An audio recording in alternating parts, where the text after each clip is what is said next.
This is Fam Electric Ghost, and we are live on our Facebook, Twitch, and YouTube channels with Kendra Black from New York City. And we're going to have her introduce some stuff that she's working on. This is the first time we've had her on the video podcast, but she's been on the audio program for last 2 years. And we've been out here as a podcaster for since 2018. So we've been 3 years doing it, and now we're doing this video version. And we're glad to have Kendra on the show. Thank you so much for having me. We're going to watch 2 teasers of the projects that I'm about to release next week. On the 10th, it's going to be the video of the single that brought me the most streams last year, Hustla, featuring rapper Spice One. And then the day after, on Friday the 11th, it's going to be the release of the remix of the song and the video of that remix. And I'm very excited. Okay, so we're going to go with the first version of the main version of Hustler, and then we'll do the remix. Cool. Strike a match, I won't feel it, baby. 'Cause every day I wake up and I care. Every day I wake up, care. Every day I wake up and I care. And when I kill it, tell me, do you feel it? And I hustle till I'm making my love, my love. I hustle till I'm fading my love, my love. Hello, we're back. That was just the preview because this is a teaser. So, Yes. Yeah. So that's a project that you had the first version of it, and we're just showed a minor teaser of it. But so the other song is a different variation on it. So who did the remix? That was the video for the main single that's already out, and then there's the video of the remix that's going to be out on Friday the 11th. That's what that was. The main version. That's not a remix. That's the real. Well, the video of the main single, yes. Yeah. And so the other song is going to be the remix. So we're gonna go into that now.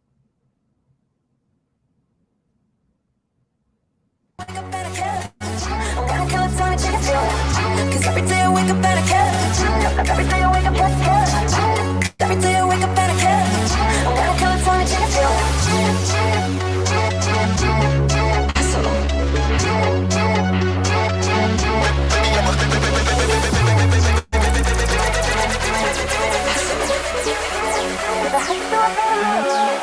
Hustle till I'm cheating, man.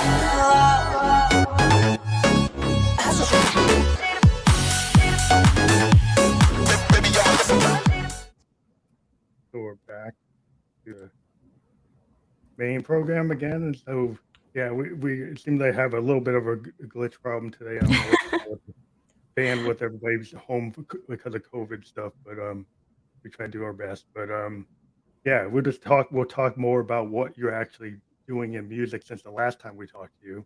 I think one of the things that's really big since the last time is that you've got Emerald Sound, and maybe you want to talk about that and talk about you've been touring and lots of other things I know you've been working on. Definitely. First, I'm going to start by talking about the videos that we just saw. So the story behind the videos is basically the fact that in music we can't really talk about what's going on behind the scenes, and it's often an industry that makes us feel like we have to be somebody else on the surface to please others and to do our thing, which is obviously very false. So in the videos, I kind of used imaging and the idea of the tape on the mouth and the difference between the outside of the mansion in the main video and then the inside of the mansion, and then the crazy club vibes in the second video to express that and to basically show how nothing that's shown on the surface is usually exactly the same inside, and I kind of use the spookiness and the creepiness of the tape to kind of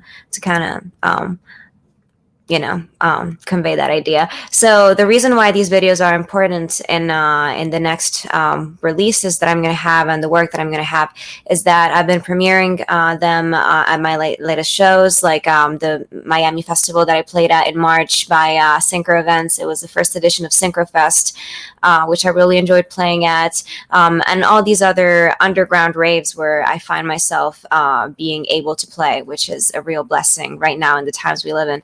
And I really wanted to put out some work that reflected more of who I am compared to other work in the past that was a lot of fun and I put a lot of myself into, but that was very sugar coated compared to what I'm really about, which I'm more about, underground, spookier, darker things a little bit.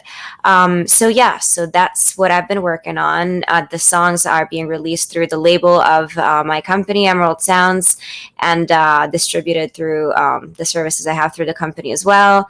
And yes. I think that's exciting. And I remember when we talked back when you did Rude and you had that video and it had that vibe. But this is kind of like now you're doing DJ work, that you were like singer songwriter, before, and now you're doing the actual performance. Well, I wouldn't call it doing the actual performance compared to before. It's two very different ways of performing. I'm singing a lot right now and trying a lot of experimental things with my voice. It's very different from what I used to do with my voice, but the singing component of it is very strong and will always be the main one. Now, the fact that I added the controller in my sets was something incredibly inspiring, because I'm able to create my own tracks almost by mixing in all these songs that I can then sing on top of, which is a sort of freestyle that not everybody can do or has ever tried to do the way I do it.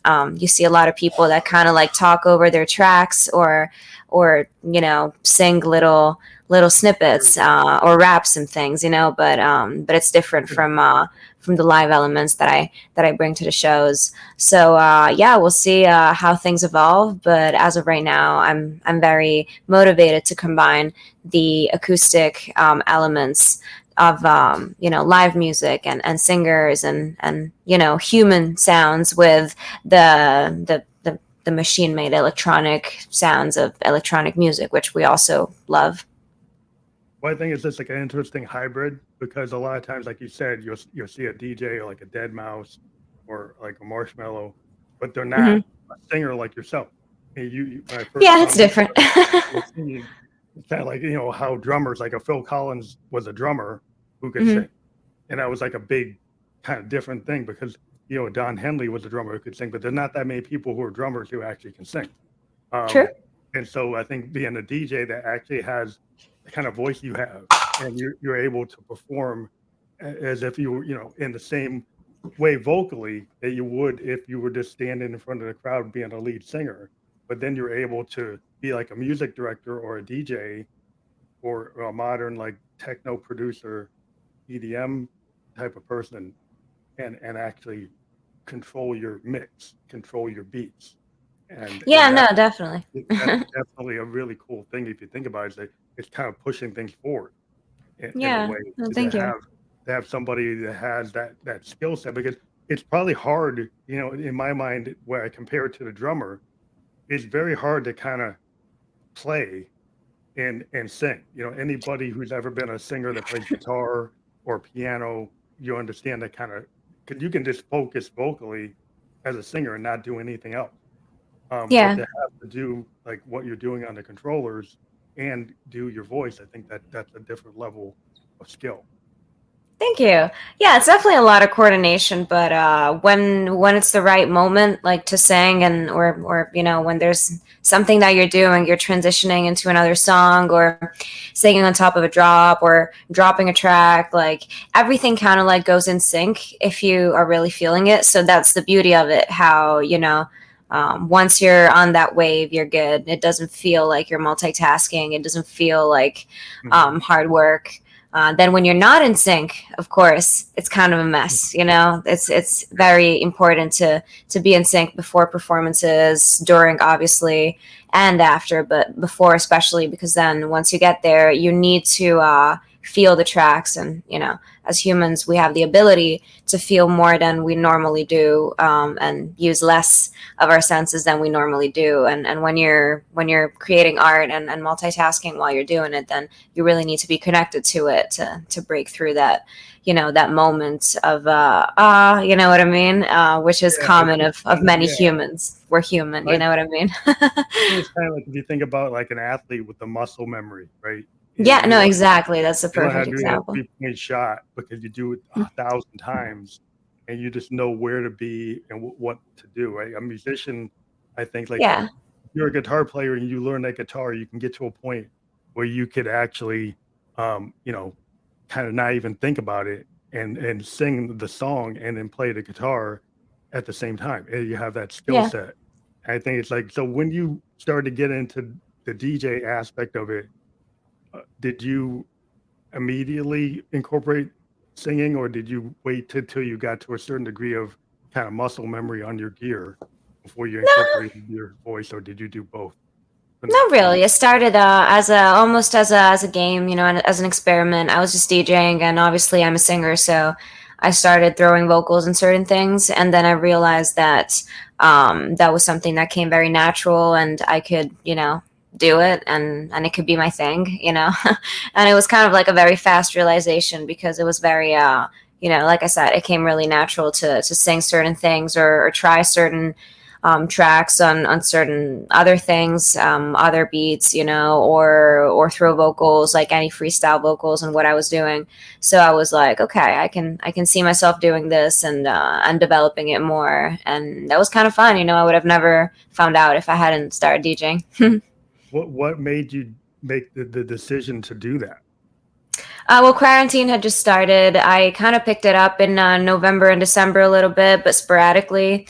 And then when quarantine hit, obviously there was a lot more time, and my boyfriend Philobulus taught me how to DJ. And Oh, initially, yeah, just looking at yeah, you, I didn't know that he taught you. mhm, That was why yeah, I and didn't understand the initially. synergy there. No, definitely. And initially, he was looking at the way I was doing it and telling me how I was breaking all the rules, and I had to do things a certain way. And then it turns out I created my style with that.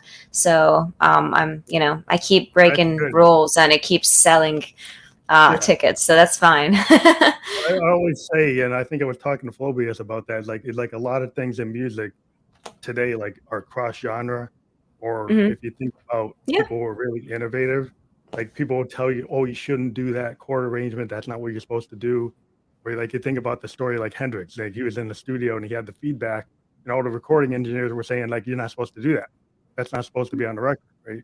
So when you Yeah. get people who kind of say they break the rules, it becomes like then that becomes the norm. Hmm. But you have to be kind of like the people that the new guard, or the brave person that goes out and decides that I'm going to do what I Yeah. think is right rather than what everybody says you should do.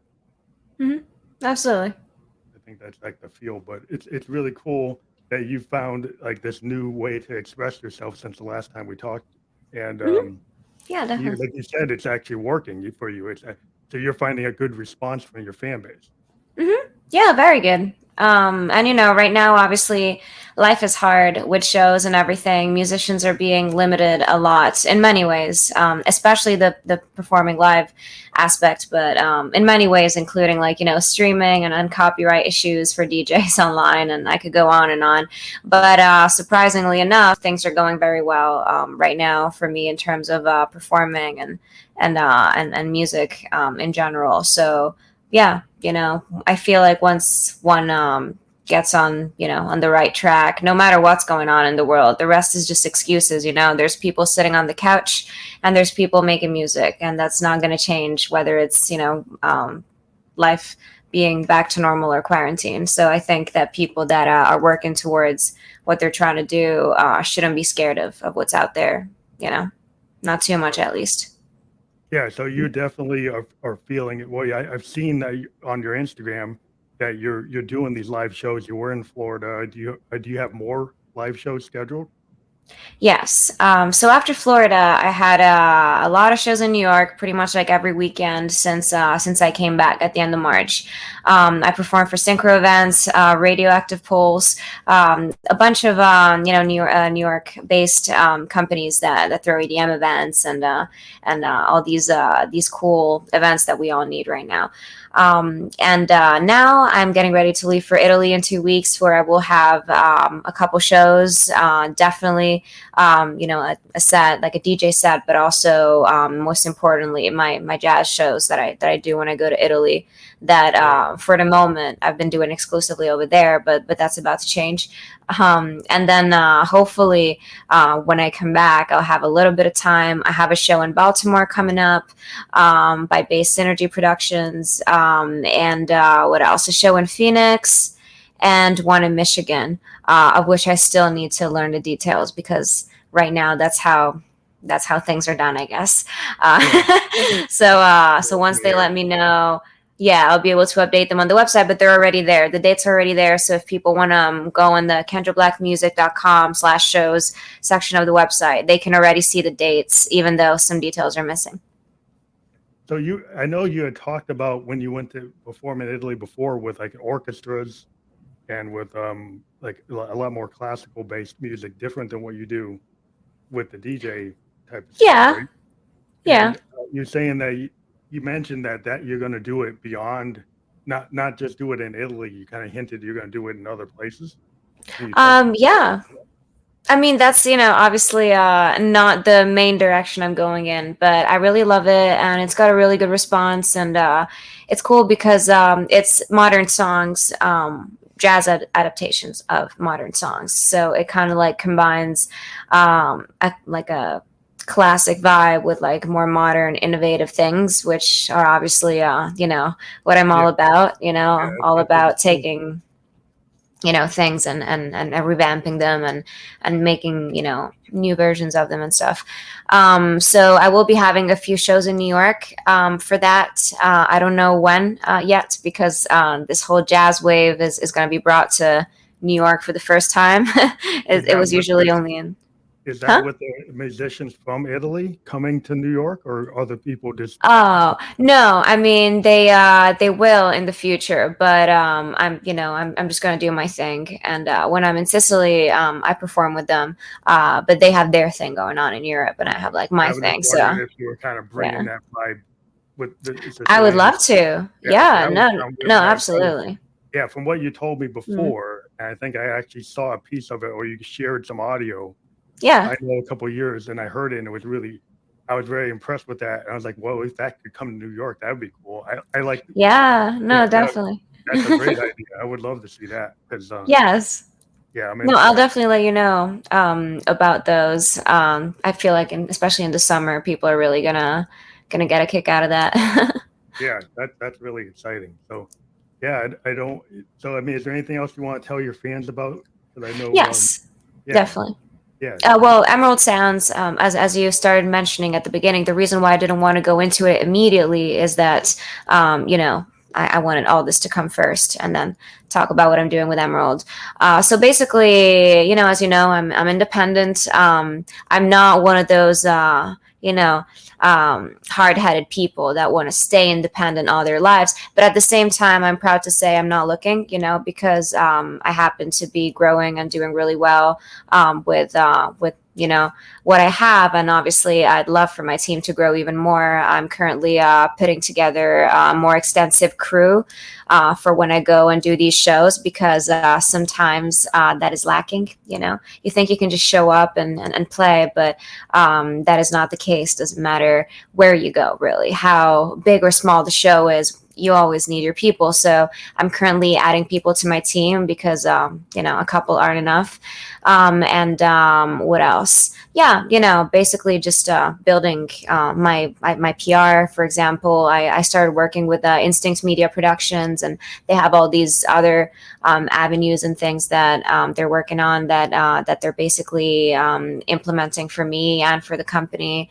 So yeah, what I was where I was going with this was I feel like what we don't really focus on in this industry is creating opportunities that are available to artists to just grab by themselves without needing to be signed, to be put on a shelf, to be turned into something they're not, without feeling like the world is going to end if they don't take a certain opportunity or don't change themselves or don't grasp that one shot.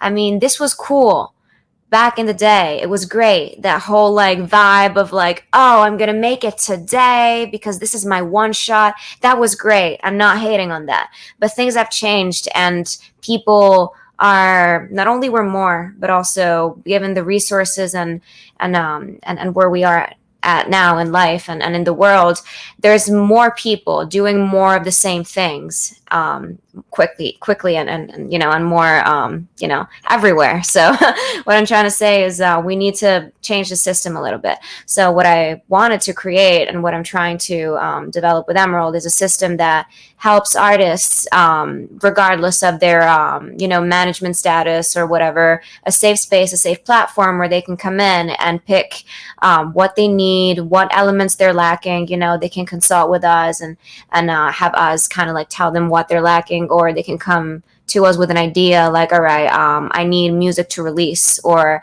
I have all this music, I need a platform to release it, and I don't know anything about how to register music. I don't know anything. Or I need a videographer because I have this album that I just recorded. Imagine a world where they can just go on these platforms, work with a bunch of trusted professionals. If they don't like one, they're on to the next. The company doesn't make money unless the artist goes with the pick. So that means that it's unlimited browsing, no finder's fees or anything. Plus, they can use the service as many times as they want, only, paying for what they need, if anything. Sometimes it's not a pay, it's a campaign, which will then make them more money than they spent looking for the campaign itself. You know what I mean? And obviously the whole record label part with the whole, technicalities of it. Another thing that I think is important is teaching artists how royalties work, publishing works, because I didn't know those things when I started. My friends don't know these things, even now, at the present moment, some of them. So it's like, it's a very dangerous territory, because I feel like the reason why we don't know these things and there's no proper step for artists to learn these things, or courses that are centered towards it, because I'm not saying like there's no resources out there, there's many, but at the same time, is an artist today in this day and age really going to spend that much time sitting down and learning about publishing and royalties as before writing any music? No, they're not going to. They're going to go through the whole process and then look for somebody to save them. And that's very dangerous, because as long as we won't know these things, then we won't be able to know what's fair and what's not for us and for the people we're working with as well. Because then an artist that doesn't know will go around making collaborations that will then damage other people. So I feel like this whole pyramid needs to end. We should all be able to access the same resources, and that way it can be based on talent, because unless we all start from the same finish line, or at least unless we have all of these things available to us equally, we won't know who really deserves to be up there or not. You know what I mean? Because we're all built up by something and somebody, or, well, not as independent artists, but that's my point, So if we had the same accessibility to these things, then that would be a game changer. And that's what I'm trying to create with the company, and showing people also that, you can build a team. You don't need to have a manager that takes care of everything. You do. That's a great thing. But also, if you don't, then there's no excuse to not build your team and find a photographer that's coming with you to every show, a PR that works for you, crew guys for your shows, like you don't need a manager to put that together. And that's the system behind Emerald. The best aspects of like the old kind of school, where when you did get signed, you had like A&R. Like, that was great. They had an A&R, they had management, they get them on the road, they dress them up, so the Supremes all had their gowns, they had people taught them how their etiquette, taught them how to, present themselves when they were out. Because labels like back then, they actually, whatever stories about how they didn't do what they needed to do. And maybe they took too much money, but from the artists, but they did have this idea that you should train your artists, that you should get them on the road, get them into a review, because the Motown had a review, and that's kind of like sounds like what you're trying to build with your artists is like they would go out on the road in the Four Tops, Temptations, Supremes. They'd all be playing at these gigs, like Yeah. multiple bands, and that seems like the kind of vibe that's going on today. You get Mhm. collectives, like you'll Yeah. get these hip hop collectives, you'll get EDM collectives, techno collectives, rock collectives, and they'll get all these indie bands and they'll go all play kind of like the Dead. They feel Hmm. like you believe in the music, you do it because you believe in it. Um, Yeah. but like what you said, it's really important to know how to register your music with like a pro organization like a BMI or an ASCAP. Mhm. I've as an indie artist since like 2008, I've been like, register my stuff on BMI and pro and making sure I control my Yeah, master. and some people don't know the steps, they don't know how publishing royalties work. They don't know about sound exchange. They don't know Yeah, yeah, about right. copywriting things. And those are all essential things because without that, artists are going to keep getting screwed over. And, hopefully not, but they might even screw over other people, not knowing what these things are, So it's very important for me to create something that structures it a little more. Also, for somebody that struggles with perfectionism like myself, it's incredibly frustrating that this industry, after all these years, is still like wild in the ways that it is. I don't mind it being wild. That's the whole reason why we love music. But what I mean by wild is that somebody that wants to do it gets into it, having no idea what to do and getting screwed over at the beginning is almost part of the game. It shouldn't be like that. It's like you get a guitar player that doesn't care about business, right? Mhm. Like famous guy that I was talking about, Jimi Hendrix used to sign every contract he could sign. He didn't really care what he was doing, because that's a real Mhm. story. He would sign every contract anybody put in front of him. He had multiple contracts that contradicted other contracts. And so what happened is he had publishing on publishing and people fighting rights, after he died, even now. Yeah. No, And yeah. Yeah. because he just wanted to play the gig. And if you think about it, there's a lot of artists like that.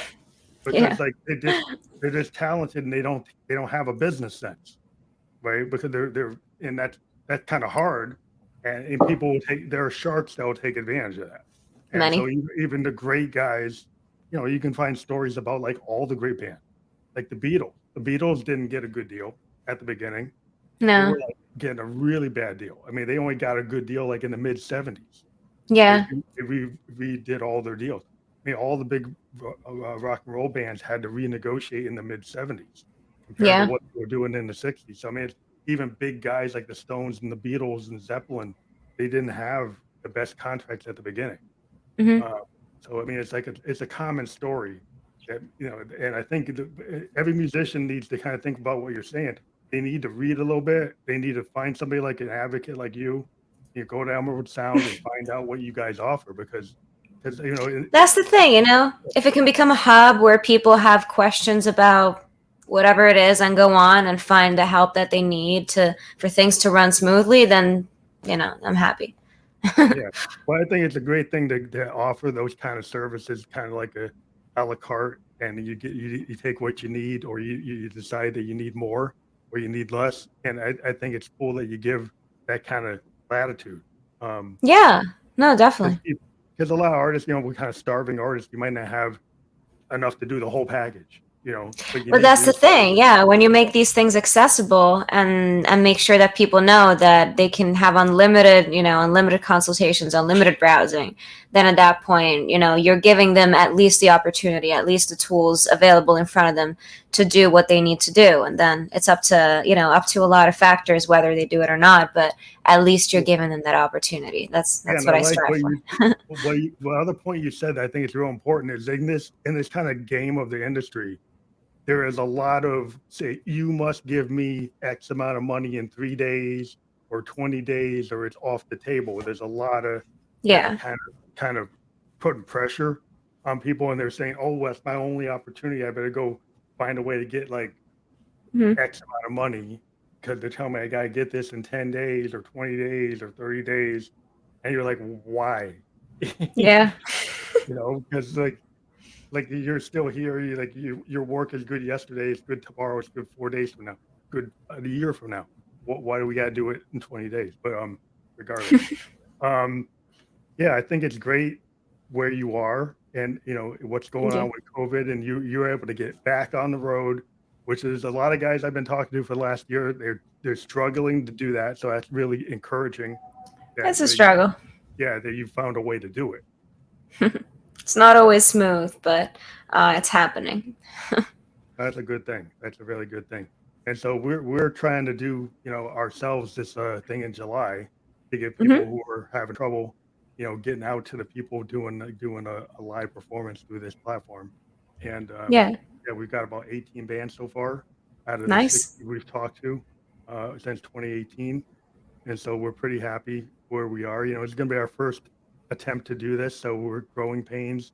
You do a festival, you hope everybody, you fill all the time slots, you try to get everybody in. It's like, if somebody doesn't show up, somebody else got to fill in where something happens. Yeah. It's kind of like it's live. It's whatever. It's going to be a lot of technicalities. Yeah. You do what you got to do, but it's all going to be fun. It's all going to be good. I think there's a lot of Yeah, no, I can't wait. Yeah, so we're happy to have you on a program. We'll just point out you're going to be on, I think, the last day, which is the 18th with Floby. Yes, you both are going to be on. Yes, I believe we're on the 18th. Correct. Yeah, you are. And we might want to do a little. I've been doing run-throughs. I actually did a run-through with a Swedish band last night, and they did. It came out pretty good. It kind of depends on each band's capability. What they can do with the kind of gear they got.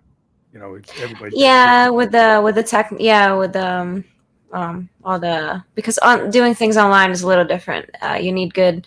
I can't find the hardware. Good hardware to connect to your gear and to the computer, and then based on that, it can make or break a performance. It's it's something that we all figured out last year. Yeah, and then you get like Comcast decides to throttle down right when you want to do something. So it's like you can do everything you can, and if the Comcast or AT&T goes and says, "Well, we're going to throttle this whole area," they're not getting the full speed. There's not much you can do about that. I know that happens too. But we're all trying to do what we can until we can get in front of people. But on the live situation, but we're glad that you are still pushing forward. Emerald Sound is phenomenal. You got the 2 new songs coming out. Yeah. Everybody should click the link here to check out everything you're doing in terms of your tour dates and your performances, and all your stuff is there. So everybody, this is going to be a permanent all link. on my website. Yeah, and this is going to be out on our Facebook, our YouTube, and Twitch. It's live now, but this will also go back to our audio only, and they won't see the link, but we'll put the link in the write-up. So so are we releasing both the video and audio? Yeah. The ability of this show, where people don't think we went off of Anchor, we're still part of Anchor. What happens is the video, after we're done, we convert it. It takes like an hour, but it then goes back out. Could happen less than now, but it goes out to 11 platforms, including Apple, Radio Public, Spotify. There's like tons of them. Cool. But we have a deal for distribution, so everything comes from here. It's converted to audio, goes out on the old platforms, which perfect. Today are still a lot of people like podcast audio only because they still like it, and so but when you're driving and that's also the beauty of podcasts. You put it on like music and But this version is cool because when we can do the YouTube video. Works really good. For some reason, YouTube works better on this platform for some reason. Oh, so can we send in a last video before we end? If you have a YouTube link, and I do. Send it to me, I can go and put it up. Let's do it. Okay, so I know we're coming close to an end, and I want to show a video of. Let me get the link. One of my performances to kind of, to give an idea of what we've been talking about and this new way I have of performing and why it's different from, what I've been doing before and from what DJs out there do or singers out there do. Let me get it. And we can share that link on the write-up too. So, but we'll absolutely. Yeah. You just as soon as you get it, I'll have it. Here we go. Yep, I just sent it to you. Oh, okay, I see it. I just have to grab the link. 1 second. where it doesn't play. Yeah. So I have to put it into a special window for it to play. Kind of like using Zoom. You can share the screen. Oh, you can't with this one? No, you can. That's what I'm Oh, saying. you can. Oh, perfect. Make sure to play it from the beginning. Yeah, I've got to play. I just, Make sure to. somehow Yeah. it always wants to start before you. I know, right? The way these are. So we've got the window. You see the window coming up, right? Yeah. No, I Yep. see it. I just have to go in there and make it like bigger. Cool. So when it launches, it'll be the whole thing. That looks Cool. So now when it launches, it's going to be the whole thing, and then I'll mute your mic and my mic so the sound will come in better. Okay? Cool. Well, the video is an hour long, so I'd say show the first few minutes maybe, so that we don't. It's an hour. Yeah, Okay. yeah. I thought it was a short clip. So I'll just do No. maybe like 2 minutes. 2 minutes is good. Like, yeah, exactly. Like 2-3 minutes. I start the video with a song to introduce like the set, and then there's like the beginning of the set that you can leave on, and maybe let's do like 5 minutes, or 3 minutes, something like that, so we get in like the main parts. If I do it from the beginning, I can run like 5 minutes if you want. Cool. Let's do that. I'll do that. So then we go into it.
So this is Family Goes Back with Kendra Black, and that was a pretty cool performance.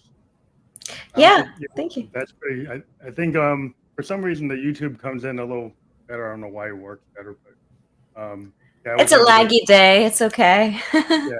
But I like the whole effect of it in that studio, like with Thank the you. graphic on the.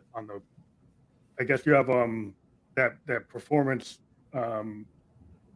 stand that you're on is able to do graphics, and then you have. Oh yeah, no, it's a great venue. Alchemy is a place where they stream it, but it's also happening in real time, and people can go.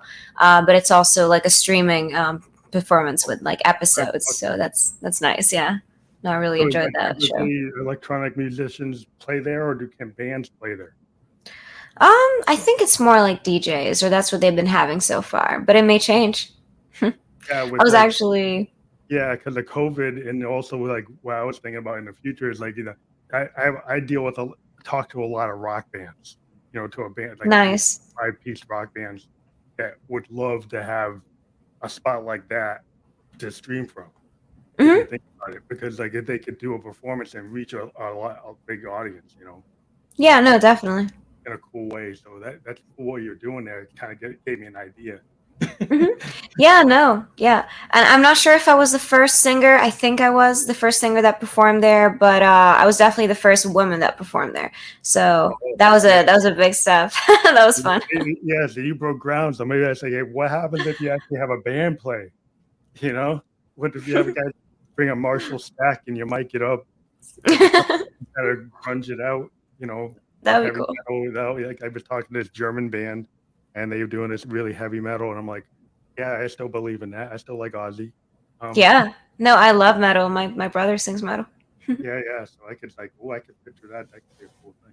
But yeah, it was great to actually be able to show people a performance. That's one of the things we like about this new podcast is we have been showing people's YouTube videos, their music videos in full, and we typically will every time you come on, like if you have an album or an EP or a single, we actually will play the whole thing, and we use that as like the basis of the conversation.